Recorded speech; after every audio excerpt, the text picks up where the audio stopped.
दोस्तों आज की इस वीडियो में मैं आपको एक बहुत ही कमाल की स्टोरी सुनाने जा रहा हूँ। ये स्टोरी आपके अंदर मौजूद काबिलियत को ढूंढने में मदद देगी, आपको आपके विजन को हासिल करने पर मजबूर करेगी और ये स्टोरी आपको खुद पर भरोसा दिलाएगी।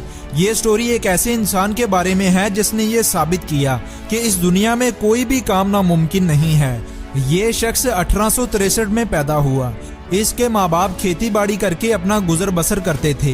गरीबी होने की वजह से माँ बाप दोनों ही खेतों में काम करते और शाम के खाने का इंतजाम करते। जब ये बच्चा था तो इसकी माँ का इंतकाल हो गया। माँ के मरने के बाद इसे अपने बाप का हाथ बिटाने के लिए खेतों में जाना पड़ता।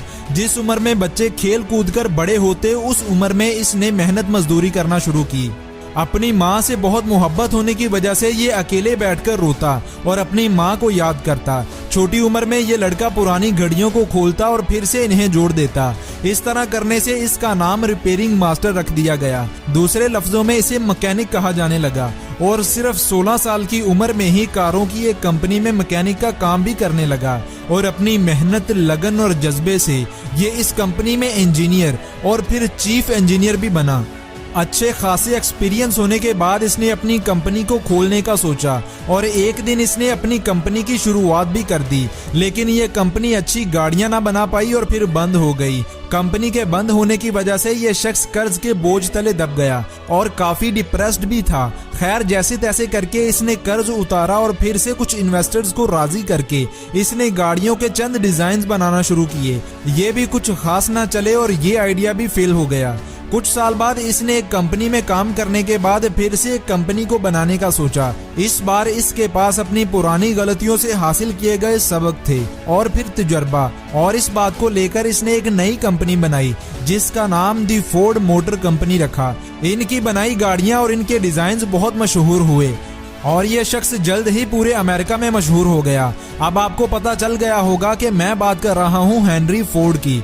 हेनरी फोर्ड को अपनी एबिलिटीज, अपनी मेहनत पर बहुत भरोसा था और इसीलिए वो फेल होने के बावजूद भी सक्सेसफुल रहा। इन्होंने अपनी कामयाबी की पीक को तब हिट किया जब इन्होंने कारों की दुनिया में इनकलाब बर्पा कर दिया, और वो ऐसे कि इन्होंने अब तक का सबसे जदीद इंजन बनाने का सोचा जिसे V8 कहा जाता है। इन्होंने इंजीनियर्स की एक टीम बनाई और इन्हें कहा कि मुझे एक गाड़ी के अंदर 8 के 8 सिलेंडर्स चाहिए, मतलब मुझे V8 इंजन चाहिए। ये सभी इंजीनियर्स हैरान हुए और कहा कि ऐसा मुमकिन नहीं है। हेनरी ने कहा कि इस दुनिया में कोई काम नामुमकिन नहीं है, इसलिए तुम्हें जितना टाइम चाहिए, जितना पैसा चाहिए ले लो, लेकिन इसे मुमकिन बनाओ।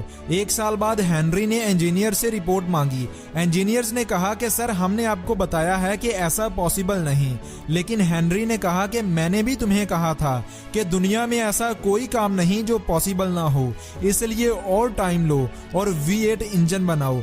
और आखिर इंजीनियर्स और हेनरी की दिन रात की मेहनत के बाद V8 इंजन बना लिया गया और आज V8 दुनिया की हर महंगी से महंगी गाड़ी में मौजूद है और इस V8 इंजन ने गाड़ियों की दुनिया में इनकलाब बर्पा किया और इसे the father of all engines का नाम भी दिया गया। तो दोस्तों ये थी आज की वीडियो। उम्मीद करता हूँ कि ये स्टोरी आपको पसंद आई होगी और इस स्टोरी से आपको कुछ ना कुछ सीखने को